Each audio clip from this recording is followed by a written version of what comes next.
Good morning, dear students, learners, and honorable guardians, and welcome to online classes broadcast by Bolakhal Chandraban Girls High School. Hope you are all well by the grace of Almighty Allah. I am also well by His blessing. Dear students, you know that the people of whole world are passing a critical moment because of coronavirus or COVID-19. In this situation, our government has taken initiative steps to take online classes. Our school has already taken to do it. Now, I would like to introduce myself. I am Muhammad Hassan, Assistant Teacher, Bolakhal Chandraban Girls High School. Today, I will discuss about an important part of right form of verbs. Let's enjoy the class. Right form of verbs. Dear students, right form of verbs. Right. Right শব্দ অর্থ হচ্ছে সঠিক, form মানে হচ্ছে রূপ, of র বা এর, আর হচ্ছে ভার্ব এর অর্থ হচ্ছে ক্রিয়া। তাহলে আমরা এটার মিনিংটা এভাবে বলতে পারি, রাইট ফর্ম অফ ভার্ব। আমরা সবসময় জানি যে প্রিপজিশনের শেষ যুক্ত সেন্টেন্সের ক্ষেত্রে আমরা শেষ থেকে আমরা অর্থটা উঠাবো। তাহলে অর্থটা দাঁড়াচ্ছে কি, right form of verbs, verb এর সঠিক রূপ, ভার্ব এর সঠিক রূপ। তাহলে রাইট ফর্ম অফ ভার্ব কি?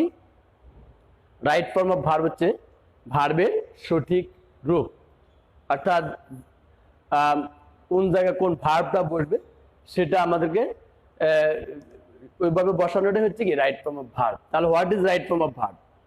রাইট ফর্ম অফ ভার্ব হচ্ছে ভার্বের সঠিক রূপ।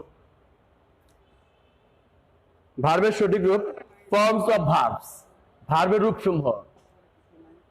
ভার্বের রূপ সমূহকে সাধারণত 6 ভাগে ভাগ করা হয়েছে। আমরা বইতে পাই 3 ভাগে, আর বাকি 3টা নিয়মের মধ্যে পড়ে, এই কারণে বইতে দেওয়া হয়নি। তো ভার্বের 6টা রূপ কি কি? প্রথমে 1 নম্বর রূপ হচ্ছে বেস ফর্ম, যেটাকে আমরা বলি কি present form. Base form, present form, অথবা কোনো গ্রামারবিদরা বলে এটাকে বলা হয় মূল ভার্ব। তাহলে বেস ফর্ম, আবার কেউ কোনো গ্রামারবিদ এই ফর্মটাকে বলা হয় V1। এটার নাম কি V1, বেস ফর্ম বা V1। নাম্বার 2 ফার্স্ট ফর্ম বা V2। কোনো গ্রামারবিদ এই ফার্স্ট ফর্মকে বলা হয় V2। ফার্স্ট পার্টিসিপল ফর্ম বা V3। ফার্স্ট পার্টিসিপল ফর্মের আরেক নাম হচ্ছে V3। এরপর হচ্ছে জিরান্ড মানে হচ্ছে কি, জিরান্ডটা কি V1 এর সাথে V1 plus ING, V1 plus ING, এটাকে বলা হয় জিরান্ড। অথবা আমরা এটাকে বলতে পারি প্রেজেন্ট পার্টিসিপল ফর্ম। V1 এর সাথে যদি আইএনজি হয় সেটাকে আমরা প্রেজেন্ট পার্টিসিপল ফর্ম বলতে পারি। এরপর আসে infinitive. What is infinitive? Infinitive কি? ইনফিনিটিভ হচ্ছে V1 এর আগে যদি আমরা 2 বসাই, যেমন 2 plus V1 equal to infinitive, infinitive equal to 2 plus V1। Last of all হচ্ছে S by S form. S by S form মানে হচ্ছে V1 এর সাথে V1 plus S by S. আমাদের বইতে সাধারণত এই 3টা ফর্ম দেওয়া থাকে না, প্রথম 3টা ফর্ম দেওয়া থাকে। আমরা পড়ি present form, first form, first participle form, এইভাবে আমরা সাধারণত স্টাডি করি। কিন্তু gerund, infinitive, S by S এগুলো আমাদের বইতে দেওয়া নেই। কারণ হচ্ছে জিরান্ড হচ্ছে কি এই V1 এর সাথে আইএনজি, আর ইনফিনিটিভ মানে হচ্ছে কি এই V1 এর সাথে পূর্বে 2। ভার্বের প্রেজেন্ট ফর্মের আগে যদি 2 বসে সেটা হচ্ছে কি ইনফিনিটিভ। আর এটাও বইতে দেওয়া নেই, কারণ এটাও নিয়ম V1 এর প্লাস V1 এর সাথে S/S যোগ করলে হচ্ছে এটা যোগ করা হয়। তো আমরা প্রথমে আমরা একটা বেস ফর্ম দেখি। বেস ফর্মটা কি লেখা? বেস ফর্ম এর আরেক নাম হচ্ছে V1। এরপরে এই বেস ফর্ম আমরা একটা ভার্ব লিখলাম ইট। ইট অর্থ খাওয়া, এটা হচ্ছে ভার্বের বেস ফর্ম। গো, গো অর্থ যাওয়া, এটাও ভার্বের বেস ফর্ম। যা এটাকে প্রেজেন্ট ফর্মও বলা হয়, এটাকে V1ও বলা হয়, এটাকে মূল ভার্বও বলা হয়। তাহলে ইট, গো এগুলো হচ্ছে ভার্বের বেস ফর্ম। এরপর আমরা আসতেছি V2 past form. Past form হচ্ছে কি V2, যেমন ইটের পাস্ট ফর্ম হচ্ছে কি এট। ইটের পাস্ট ফর্ম কি এট। পাস্ট পার্টিসিপল গো এর পাস্ট ফর্ম কি ওয়েন্ট। গো এর পাস্ট ফর্ম কি ওয়েন্ট। এরপর হচ্ছে past participle form. Past participle form এটার আরেক নাম হচ্ছে V3। পাস্ট পার্টিসিপল ফর্ম এটার আরেক নাম কি V3। যেমন ইটের পাস্ট পার্টিসিপল ফর্ম হচ্ছে ইটেন। ইটের পাস্ট পার্টিসিপল ফর্ম কি ইটেন। আবার গো এর পাস্ট পার্টিসিপল ফর্ম হচ্ছে গন। গো এর পাস্ট পার্টিসিপল ফর্ম কি গন। এরপর আমরা আসতেছি জিরান কি। What is জিরান? জিরান মানে হচ্ছে V1 এর সাথে আইএনজি। যেমন আমরা এখানে V1 লিখলাম ইট, এখানে V1 লিখলাম গো। তো V1 এর সাথে আইএনজি মানে হচ্ছে কি ইটের সাথে আইএনজি মানে কি ইটিং, গো এর সাথে আইএনজি মানে কি গোয়িং। এটাকে বলা হয় কি জিরান। অথবা ভার্বের প্রেজেন্ট পার্টিসিপল ফর্ম আমরা বলতে পারি ইনফিনিটিভ। What is infinitive? ইনফিনিটিভকে আমরা সংজ্ঞায়িত করছি 2 + V1, অর্থাৎ এই ভার্বের প্রেজেন্ট ফর্মের আগে যদি 2 বসে তাহলে এটাকে বলা হয় ইনফিনিটিভ। যেমন আমরা এখানে লেখা আছে ইট। ইটের প্রেজেন্ট ফর্ম কি ইট, হচ্ছে বেস ফর্ম, তার আগে আমরা বসালাম কি 2, তাহলে কি হলো টু ইট। এরপরে গো, গো এর গো হচ্ছে বেস ফর্ম, তার আগে আমরা বসালাম 2, তাহলে কি হচ্ছে টু গো। তাহলে এগুলো হচ্ছে ইনফিনিটিভ। আর হচ্ছে আরেকটা ফর্ম হচ্ছে S/S ফর্ম। S/S ফর্ম যেমন V1 + S/S, যেমন ইট হচ্ছে বেস ফর্ম, এটার সাথে S/S ইটস। গো এর সাথে S/S গোজ, ইটস, গোজ। এভাবে আমরা এই ভার্বের ফর্মগুলো আমাদের জানতে হবে। আমরা এখানে মাত্র 2টা ভার্ব উদাহরণ দিচ্ছি, এরকম আরো ভার্ব আছে। যেমন আমরা যদি বলি বেস ফর্ম, যদি বলি স্পিক, স্পিক অর্থ কথা বলা, এটা হচ্ছে বেস ফর্ম। স্পিকের পাস্ট ফর্ম কি স্পোক, এটা হচ্ছে V2। আবার পাস্ট পার্টিসিপল ফর্ম মানে V3 হচ্ছে কি স্পোকেন। আবার এটা জিরান ফর্ম হচ্ছে কি স্পিকিং। আবার স্পিকের ইনফিনিটিভ ফর্ম কি টু স্পিক। এরপর হচ্ছে আবার স্পিকের সাথে S/S করলে হবে স্পিক্স, এখানে S যোগ করতে হবে স্পিক্স। এরকম আমাদের ভার্বকে 2 ভাগে ভাগ করে, একটা হচ্ছে কনজুগেশন অফ ভার্ব হচ্ছে 2 প্রকার, একটা হচ্ছে স্ট্রং ভার্ব আর একটা হচ্ছে উইক ভার্ব। তো আমরা এই জিনিসগুলো রাইট ভার্ব জানার আগে আমরা ওই ভার্বের ফর্মগুলো আমাদেরকে ভালোভাবে জানতে হবে। সেজন্য আমাকে স্ট্রং ভার্ব এবং উইক ভার্বগুলো আমাদেরকে ভালোভাবে পড়ে আয়ত্ত করতে হবে। যেমন স্ট্রং ভার্ব হচ্ছেন যে সকল ভার্বের মাঝখানে ভাওয়েলের পরিবর্তন করে, যে সকল ভার্বের মাঝখানে ভাওয়েলের পরিবর্তন করে পাস্ট ফর্ম এবং পাস্ট পার্টিসিপল ফর্ম গঠন, তাদেরকে বলা হয় স্ট্রং ভার্ব। যেমন আমি এখানে একটা ভার্ব লিখলাম রাইট, এটা একটা স্ট্রং ভার্ব। এটা পাস্ট ফর্ম হচ্ছে কি রোড। কি পরিবর্তন করছি আমরা? রোড। মাঝখানে আমরা ভাওয়েল পরিবর্তন করে পাস্ট ফর্ম লিখছি। এরপরে পাস্ট পার্টিসিপল ফর্ম কি রিটেন।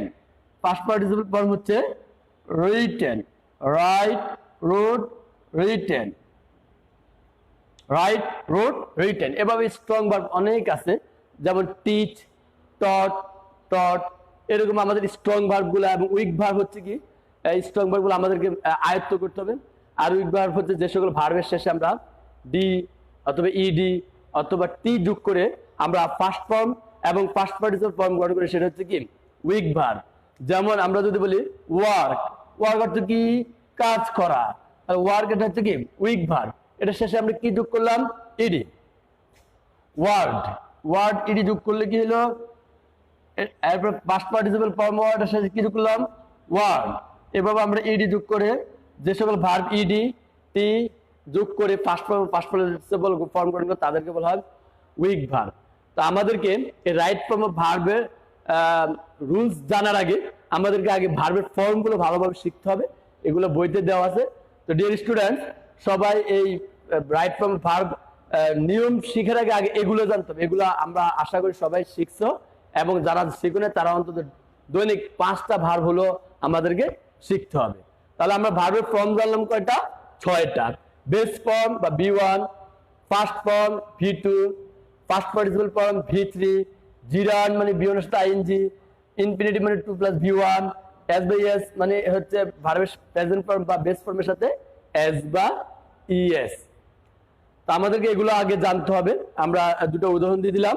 তো এরপরে আমরা যেটা আমাদেরকে অবশ্যই জানতে হবে সেটা হচ্ছে auxiliary verb, must be memorized. আমাদেরকে অবশ্যই মাথা রাখতে হবে, মনে রাখতে হবে। রাইট ফর্ম অফ ভার্ব যদি আমরা ভালোভাবে শিখতে হয় তাহলে অবশ্যই আমাদেরকে কিপ ইন মাইন্ড, আমাদেরকে মনে রাখতে হবে। কিপ ইন মাইন্ড, এই যে আমি এটা সবসময় বলি, কিপ ইন মাইন্ড, আমাদেরকে মনে রাখতে হবে। কি মনে রাখতে হবে? Auxiliary verb. অক্সিলারি ভার্ব আমরা সাধারণত জানি 2 প্রকার, একটা হচ্ছে প্রাইমারি অক্সিলারি ভার্ব, আর একটা হচ্ছে কি modal auxiliary verb. Primary auxiliary verb কোনগুলো? সেগুলো আমাদেরকে ভালোভাবে মনে রাখতে হবে বা মুখস্থ করতে হবে। অবশ্যই মাস্ট বি মেমোরাইজড, এটা মুখস্থ করতেই হবে, বা কিপ ইন মাইন্ড, এটা মনে রাখতেই হবে। তো কি modal auxiliary, primary auxiliary verb, আর হচ্ছে কি মডাল অক্সিলারি ভার্ব। যেমন আমরা বোর্ডে উপস্থাপন করতেছি প্রাইমারি অক্সিলারি ভার্বগুলো কি কি, কিপ ইন মাইন্ড আমাদের মনে রাখতে হবে। প্রাইমারি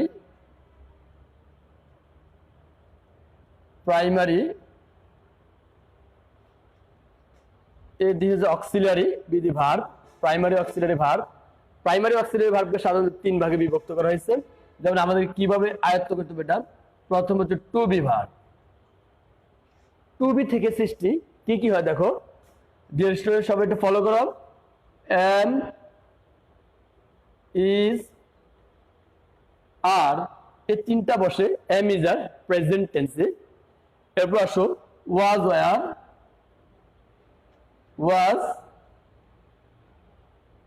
ওয়ার, এই 2টা বসে পাস্ট টেন্সে। Am is are, was, were. এরপর হচ্ছে বি, বিন, বিং। এই 8টা হচ্ছে টু বি ভার্ব। আমাদেরকে অবশ্যই মুখস্থ করতে হবে। যেমন আমরা এবার পড়বো টু বি থেকে সৃষ্টি, এভাবে আমরা শিখবো am is are, was were, be been being. Am is are বসে প্রেজেন্ট টেন্সে, ওয়াজ ওয়ার বসে পাস্ট টেন্সে, বি হচ্ছে ভার্বের বেস ফর্ম, বিন হচ্ছে পাস্ট পার্টিসিপল ফর্ম, বিং হচ্ছে প্রেজেন্ট পার্টিসিপল ফর্ম, অথবা আমরা জিরান্ড বলছি, জিরান্ড। এরপর আসো আমরা আরেকটা প্রাইমারি অক্সিলারি ভার্ব হচ্ছে to have verb. To have verb, have থেকে সৃষ্টি। হ্যাভ, হ্যাজ, প্রেজেন্ট টেন্সে বসবে হ্যাভ, হ্যাজ। পাস্ট টেন্সে হচ্ছে হ্যাড, পাস্ট টেন্সে বসবে had. Have, has, had, having. এই 4টা হচ্ছে have verb, have, has, had, having. Two do verb, to do verb, primary auxiliary verb to do verb, do does, do does, present tense, did, past tense, done, doing. done, done হচ্ছে V3, অর্থাৎ আমরা ভার্বের first participle form যেটাকে বলি। Are doing হচ্ছে gerund অথবা present participle form, doing. Do, does, did, done, doing, এ হচ্ছে আমাদের primary auxiliary verb. Must be memorized, আমাদেরকে অবশ্যই মুখস্থ রাখতে হবে। অথবা শুড কিপ ইন মাইন্ড, আমাদের এটা মনে রাখা উচিত যে এই ভার্বগুলো আমাদেরকে অবশ্যই মনে রাখতে হবে। তাহলে আমরা আবারও পড়ি primary auxiliary verb to be থেকে সৃষ্টি কি, am is are, was were, be been being, এই হারটা হচ্ছে to be verb, have, has, had, having. এই চারটা হচ্ছে to have verb. To do verb হচ্ছে do, does, did, done, doing. এই পাঁচটা হচ্ছে ডু ভার্ব, ডু থেকে সৃষ্টি। এরপরে অক্সিলারি ভার্ব আরেক প্রকার হচ্ছে, সেটা হচ্ছে মডাল অক্সিলারি ভার্ব। অবশ্যই আমাদেরকে এগুলো মুখস্থ করতে হবে। এগুলো আমরা সবাই খাতা তুলে নেই, এরপর আমরা বাসায় এগুলো আয়ত্ত করবো। এগুলো আমাদেরকে অবশ্যই জানতে হবে। রাইট ফর্ম অফ ভার্ব করতে গেলে এগুলো আমাদেরকে অবশ্যই মুখস্থ করতে হবে। সবাই খাতায় লিখে নোট করে রাখবে, এরপরে এটা মুখস্থ করবে। আমরা এখন লিখব মডাল অক্সিলারি ভার্ব।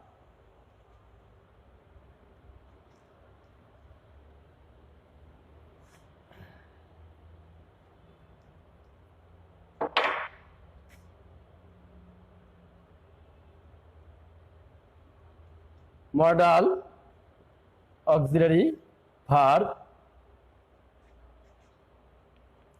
যেমন মডালগুলো হচ্ছে কি, can,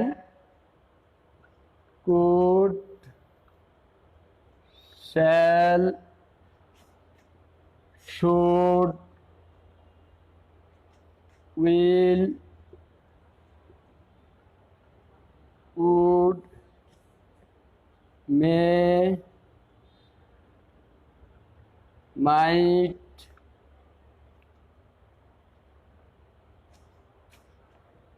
ought to, used to, going to, have to, has to, had to, must,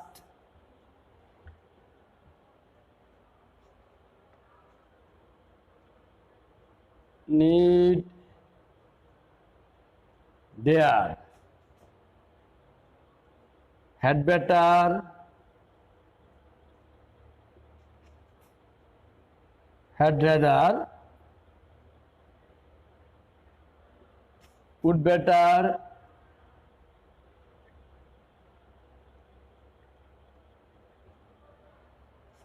would rather।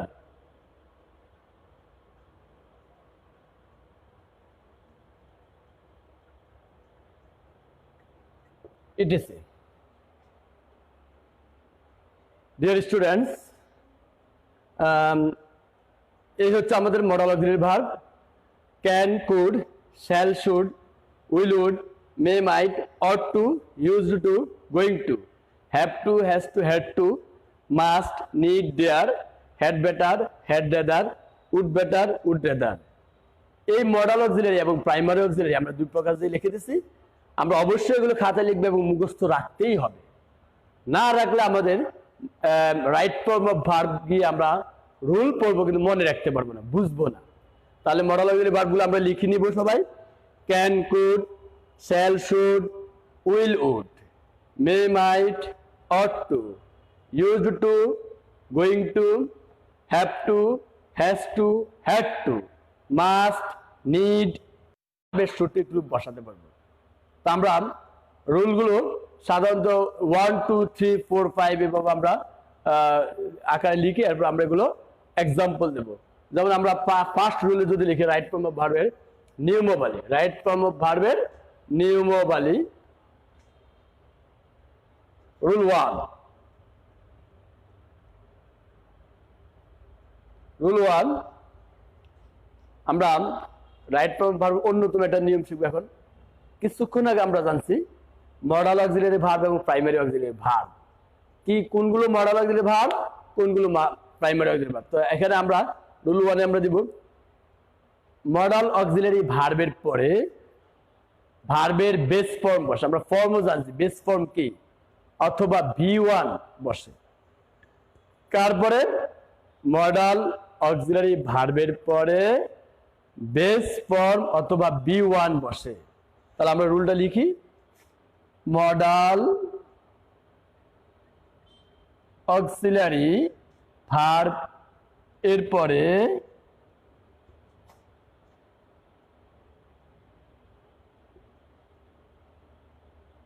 V1 বসে। V1 বসে। এটা অত্যন্ত গুরুত্বপূর্ণ একটা নিয়ম। মডাল অক্সিলারি ভার্বের পরে V1 বসে, অর্থাৎ শূন্যস্থানের আগে বা ফিল ইন দ্য গ্যাপস এর আগে যদি আমরা মডাল অক্সিলারি ভার্ব দেখি তাহলে আমরা V1 বসাবো। তবে যদি প্যাসিভ তাহলে আবার V3 বসে, BEN এ V3 বসে। আমরা এখানে সাধারণত এই রুলটার উদাহরণ দেন। মডাল অক্সিলারি ভার্বের পরে V1 বসে, যেমন আমরা যদি বলি, যেমন ফর এক্সাম্পল বা যেমন উদাহরণ দিতে পারি,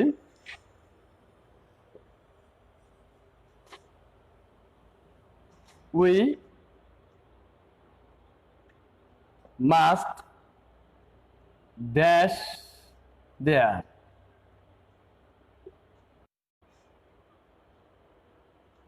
he can dash the work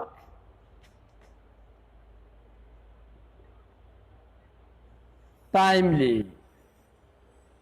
ব্র্যাকেটে আমরা ভার্ব দিলাম ফিনিশ, এটা V1। তাহলে এখানে ফিল ইন দ্য ব্ল্যাঙ্কস আগে, শিক্ষার্থী একটু লক্ষ্য করে, এখানে ফিল ইন দ্য ব্ল্যাঙ্কস আগে ছিল মাস্ট, এটা মডাল অক্সিলারি ভার্ব। এখানে ফিল ইন দ্য ব্ল্যাঙ্কস আগে হচ্ছে ক্যান, এটা মডাল অক্সিলারি ভার্ব। তো মডাল অক্সিলারি ভার্বের পরে কি বসে? V1 বসে। তাহলে এখানে he can dash the work timely, এখানে ব্র্যাকেটে আমরা ভার্ব দিচ্ছি ফিনিশ, ব্র্যাকেটে ভার্ব কি দিছি? ফিনিশ। তাহলে ফিনিশের বেস V1 কি? ফিনিশই। তাহলে হি can finish the work, finish the work, finish হচ্ছে V1, finish the work timely, he can finish the work timely। আমরা আরেকটা एग्जांपल দিয়ে যাই।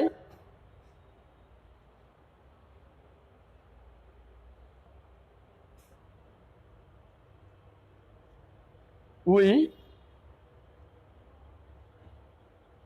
have to dash the matter, we have to dash the matter, we have to dash, আমরা এখানে ব্র্যাকেটে লিখলাম discuss. তাহলে অ্যানসারটা কি হবে? we have to discuss the matter, we have to fill in the blanks এর কি আছে? have to, এটা হচ্ছে কি? Modal auxiliary. তাহলে we have to discuss the matter, we have to discuss the matter, we have to discuss the matter, এখানে base form হবে বা V1 বলবে। তাহলে হচ্ছে আমাদের নিয়মটা কি? মডাল অক্সিলারি ভার্বের পরে V1 বসে, মডাল অক্সিলারি ভার্বের পরে কি বসবে? V1 বসবে। এবার আমরা আসবো রুল 2 তে, সরি এটা একটা নোট হবে, এই রুল 1 এর একটা নোট হবে, নোটটা আমরা লিখে দেব। তো মডাল অক্সিলারি ভার্বের পরে সবসময় V1 বসে না। যদি মডাল অক্সিলারি ভার্বের পরে BE অথবা হ্যাভ, সাধারণত BE হ্যাভ ভার্বের নিয়মটা আমরা আলাদা শিখাবো। মডাল অক্সিলারি ভার্বের পরে যদি BE থাকে তাহলে আবার ভার্বের পাস্ট পার্টিসিপল ফর্ম বসবে, অর্থাৎ V3 বসবে। তাহলে আমরা নোট দিয়ে নোটটা লিখে দিতে পারবো। রুল 1 এর নোট,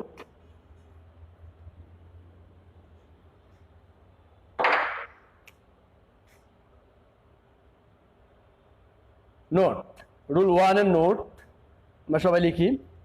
তবে মডাল অক্সিলারি ভার্বের পরে BE থাকলে মূল ভার্বের PP ফর্ম অর্থাৎ পাস্ট পার্টিসিপল ফর্ম বা V3 বসবে। লিখি আমরা, তবে মডাল অক্সিলারি ভার্ব এর পরে BE থাকলে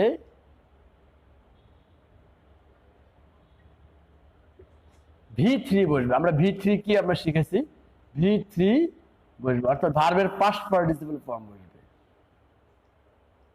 মডাল অক্সিলারি ভার্বের পরে BE থাকলে V3 বসবে। যেমন আমরা যদি বলেন, আমরা লিখছিলাম he can finish the work, আমরা যদি লিখি এবার উদাহরণ যদি দেন, যেমন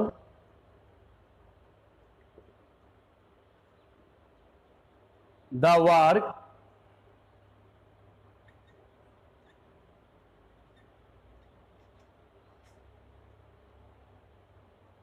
can be dash by Reena, the work, এখানে মডাল অক্সিলারি ভার্বের পরে কি আছে? BE আছে। তাহলে এখানে আমরা যে ভার্বটা বসাবো, এখানে আমি দিলাম do. The work can be done, do এর ভিতরে কি done. The work can be done by Rina, the work can be done, the work can be done by Rina. এবার মডাল অক্সিলারি ভার্বের পরে যদি বি থাকে তাহলে V3 বসাতে হবে। কি বসাতে হবে? V3। তবে সাধারণত মডাল অক্সিলারি ভার্বের পরে V1 বসে। এরপর আমরা আসবো রুল 2।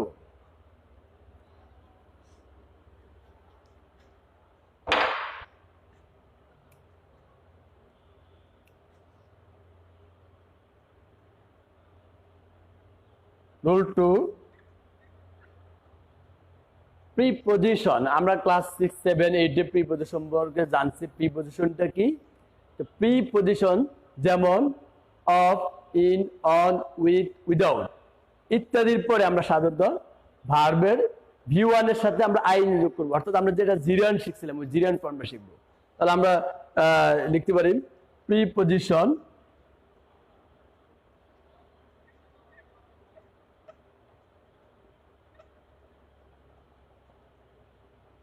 প্রিপজিশন যেমন প্রিপজিশন আমরা কয়টা প্রিপজিশন লিখে পড়ে অফ, অন,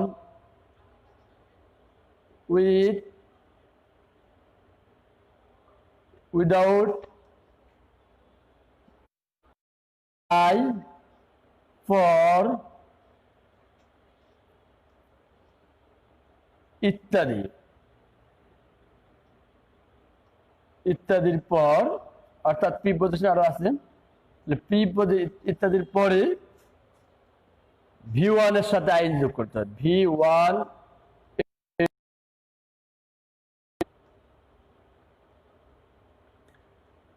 ING যোগ করতে হয়, যোগ করতে হয়। যেমন আমরা যদি উদাহরণ দেই,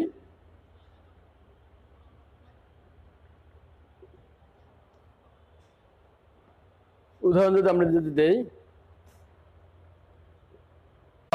সলভ একটা V1, তাহলে এখানে ফিল ইন দ্য ব্ল্যাঙ্কসের আগে শিক্ষার্থীরা ফলো করো কি আছে? অফ। ফিল ইন দ্য ব্ল্যাঙ্কসের আগে অফ আছে। তাহলে হি ইজ